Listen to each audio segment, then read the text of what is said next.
Classificação indicativa. Livre para todos os públicos.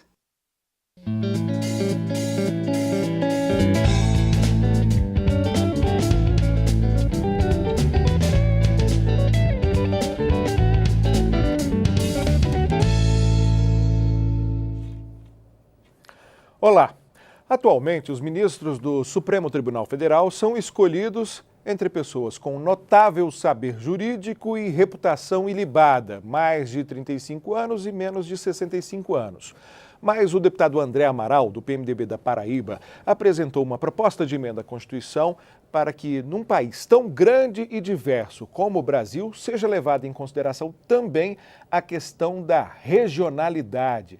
Cada uma das 5 regiões teria 2 ministros, totalizando 10. Como são 11 magistrados no Supremo, esse 11º respeitaria um rodízio entre as regiões. Para explicar ao telespectador da TV Câmara e ao ouvinte da Rádio Câmara a importância desse novo quesito na definição dos ministros da Suprema Corte, o deputado André Amaral está nessa edição do Palavra Aberta. Deputado, muito obrigado por ter aceito o nosso convite. Eu que agradeço a oportunidade e para que a gente possa debater essa matéria que eu tenho certeza que é de suma importância para que a gente possa democratizar ainda mais a justiça brasileira. Bom, a gente sabe que a Constituição é muito econômica até, né, na definição de quem deve ser ministro do Supremo. Não prega nem que precisa ser um advogado formado em direito. Ela diz apenas um notório saber jurídico. Historicamente, tem sido magistrados de carreira, não tem sido diferente. Tivemos até médicos na história do Supremo, mas isso já é uma questão muito antiga. Mas a gente sabe que, na prática, as questões de peso, até de definição política, influenciam. O que o senhor está propondo é uma forma de dar até alguma transparência para isso por meio de uma PEC, né? A gente sabe que o processo de escolha de ministro do Supremo Tribunal Federal é um processo discricionário do presidente da República. Mas a gente precisa democratizar. Eu fui um defensor aqui na Câmara Federal da PEC da vaquejada. Quando foi julgado a inconstitucionalidade da lei de autoria da Assembleia Legislativa do Estado do Ceará, a gente percebeu que dentro dos 11 ministros, nenhum deles tinha alguma ligação com o Nordeste ou com o Norte do país e não conseguia entender a dimensão cultural, a dimensão econômica que a vaquejada ela trazia para o povo do Nordeste do Brasil. Alguns demonstravam até desconhecimento a respeito do que a vaquejada significava para essa parcela da população, né? Total desconhecimento e por isso construímos essa PEC pedindo que nós pudéssemos regionalizar. São 11 vagas, por que não distribuirmos 2 vagas para cada região e uma vaga ficar itinerante? Uma vez no Nordeste, uma vez no Sudeste, uma vez no Centro-Oeste, uma vez no Norte. E assim a gente vai ter um Supremo Tribunal Federal multicolorido, multirregional. E quando você dizia, já tivemos até um ministro que é médico, é porque a orientação do Supremo Tribunal Federal não é a orientação jurídica, mas sim a orientação de tendências regionais, de como a sociedade se comporta. Então, por isso mesmo, eu tenho essa defesa sobre a regionalização das vagas do Supremo Tribunal Federal. Você acredita, por exemplo, que, pegando o mesmo caso do julgamento da vaquejada, se tivéssemos, naquele caso, por exemplo, não tínhamos um ministro nordestino com o histórico de conhecer a vaquejada, ter o enraizamento cultural que a vaquejada tem para os nordestinos, o debate seria diferente, teria pelo menos, se não o mesmo resultado, mas influenciado alguns votos, teríamos pelo menos argumentos colocados que não foram colocados naquele debate. Olha, eu acredito que sim. Por mais que o resultado fosse até o mesmo, mas você teria uma voz legitimada pelo conhecimento do dia a dia, que poderia dizer, olha, eu sou contra a vaquejada, eu vou votar contra, porque eu acho que tem algum tipo de maus-tratos. E aí você podia também ter o outro levante por parte de um outro ministro, dizer, não, eu cresci na fazenda do meu avô, lá nós corríamos vaquejada e ali não tem nenhum tipo de maus-tratos. É a oportunidade, inclusive a LOMAN, que é a lei que rege a magistratura brasileira, ela diz que o magistrado, por exemplo, aquele lá de primeira instância, quando ele é designado para uma determinada comarca, ele deve morar naquela comarca. Por quê? Porque ele precisa conhecer os costumes, os tratos culturais, porque somente assim ele vai conseguir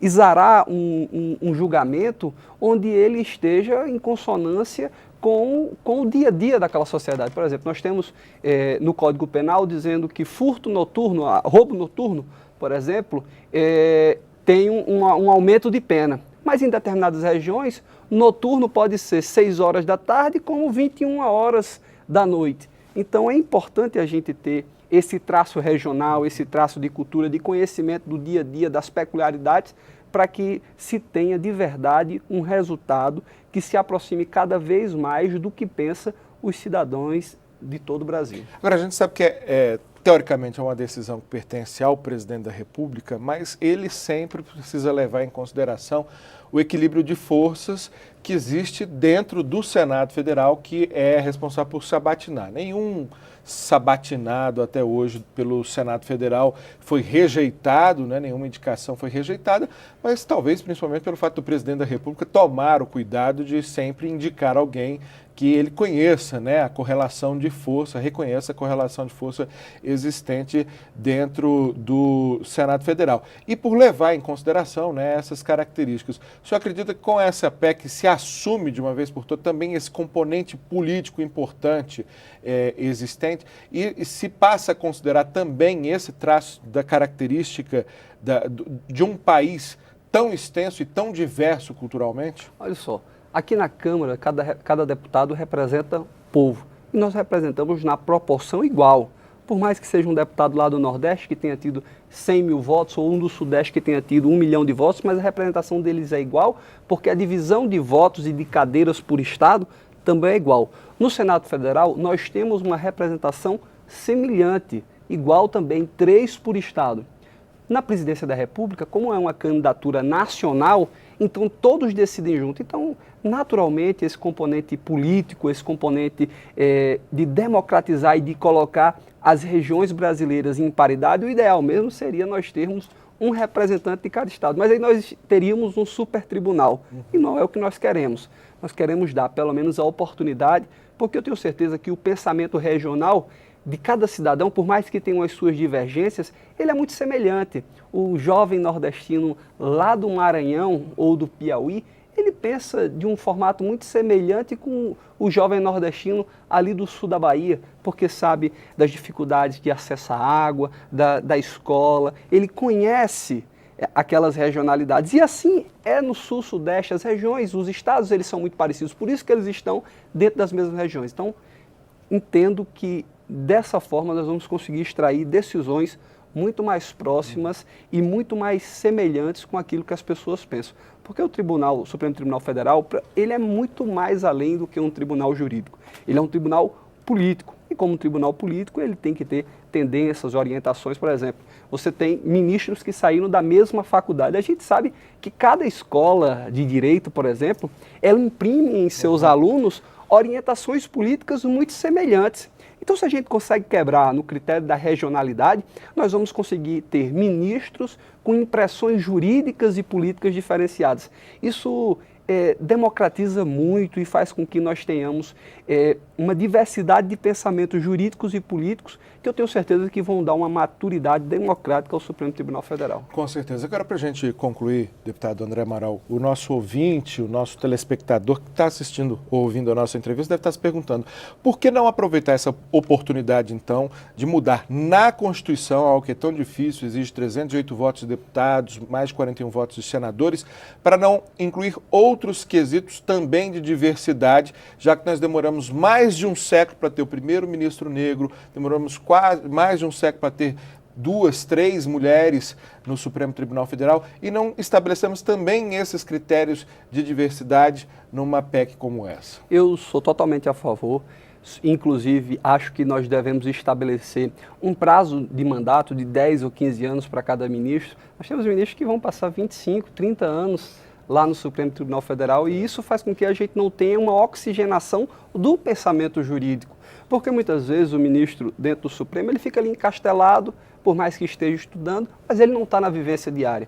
Então, se você tem a oportunidade de cada 10 anos trazer uma mente que estava lá no seio da sociedade, pescada para dentro do Supremo Tribunal Federal, eu tenho certeza que nós teríamos outras decisões muito mais jovens, muito mais maduras, muito mais do dia a dia da sociedade. Enquanto também a democratização do acesso à mulher, eu acho que deveríamos ter uma paridade. Se temos em uma oportunidade 5 ministros e na outra 6 ministras, no revezamento, 6 ministros e 5 ministras. Mas isso é importante que a gente faça a proposição apartada, PEC a PEC, mudança a mudança, porque senão pode ser que por causa de uma determinada cláusula de uma PEC, a gente acabe inviabilizando todo um processo de mudança que a gente sabe que no Congresso Nacional e na política nacional nós precisamos fazer as mudanças de forma gradativa, até para a sociedade ir se acostumando, e a gente vai propondo e votando, e eu tenho certeza que vamos chegar. Nós ainda não chegamos no DVC, mas eu tenho certeza que chegaremos lá.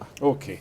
Quero agradecer muitíssimo mais uma vez. O deputado André Amaral foi o entrevistado dessa edição do Palavra Aberta para expor os argumentos da sua proposta de emenda à Constituição, que estabelece que os ministros do Supremo Tribunal Federal serão escolhidos também pelo critério da regionalidade, sendo 2 magistrados oriundos de cada uma das 5 regiões e o 11º definido por um rodízio.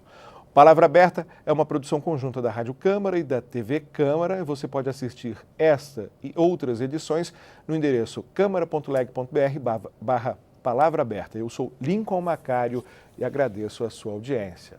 Até mais.